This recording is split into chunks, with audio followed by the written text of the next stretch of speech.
గౌరవనీయులు వెంకన్న గారు, వేదికను అలంకరించిన పెద్దలు, పత్రికా సోదరులు, ఎలక్ట్రానిక్ మీడియా సోదరులు, ఇక్కడికి విచ్చేసిన కాంగ్రెస్ కుటుంబ సభ్యుల ప్రతి ఒక్కరికి కూడా పేరు పేరున నా హృదయపూర్వక నమస్కారాలు తెలియక, అదేవిధంగా పార్లమెంట్ అభ్యర్థి మా సోదరులు నీలం మదన్న గారు, అదేవిధంగా పెద్దలు గౌరవనీయులు మా పెద్దన్న మాజీ ఎమ్మెల్యే జగ్గారెడ్డి అన్న, జిల్లా పార్టీ అధ్యక్షురాలు మా అక్క నిర్మలక్క, అదేవిధంగా ఇన్ఛార్జ్గా విచ్చేసిన మా సోదరులు శ్యామ్ గౌడ్ గారు, అదేవిధంగా టెంపుల్ శ్యామ్ పేరు మర్చిపోయినా, వెల్కమ్. మర్చిపోయిన ఎప్పుడు గుండెలలో ఉంటుంది.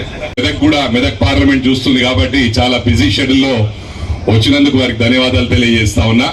ముఖ్యంగా జగన్ చెప్పినట్టు ఇలా బీసీలకు చాలా తక్కువ అవకాశం దొరుకుతుంది, ఓ కాంగ్రెస్ అవకాశం కల్పించింది కాబట్టి నేను మెదక్ పార్లమెంట్ కుటుంబ సభ్యులకు విజ్ఞప్తి చేస్తా ఉన్నా.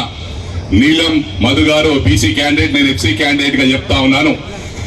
మిగతా ఇద్దరు కూడా ఫార్వర్డ్ క్లాస్ సంబంధించింది కాబట్టి ఎట్టి పరిస్థితుల్లో ఈసారి బీసీకి అవకాశం ఇవ్వాలని చెప్పి కూడా మీ అందరికీ మనస్ఫూర్తిగా విజ్ఞప్తి చేస్తా ఉన్నా. ఇది కాంగ్రెస్ గడ్డ, అదేవిధంగా కాంగ్రెస్ అడ్డా అని చెప్పి కూడా ఈ సందర్భంగా తెలియజేస్తా ఉన్నా. బాగారెడ్డి గారు ఎన్నిసార్లు ఇక్కడ రిప్రజెంట్ చేసినో మనందరికీ కూడా తెలుసు.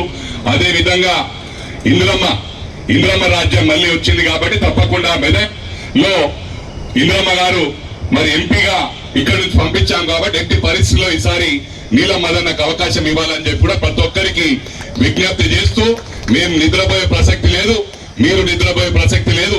ఈ నెల తర్వాత మీకు అండగా ఇక్కడ ఉన్న వేదికపై ఉన్న వాళ్ళమందరం కూడా మీకు ఏ కష్టం వచ్చినా అది మా కష్టంగా పరిష్కరిస్తామని చెప్పి మరోసారి మీకు ప్రమాణపూర్వకంగా తెలియజేస్తూ, మరి నీలం మదన్నను ఊహించని విధంగా పెద్ద మెజారిటీతో గెలిపించాలని చెప్పి కూడా ఈ సందర్భంగా మీ అందరికి విజ్ఞప్తి చేస్తూ సెలవు తీసుకుంటున్నాను. Thank you very much. జై కాంగ్రెస్. సామాన్య నాయకత్వం, మనందరి నాయకత్వం. జై కాంగ్రెస్.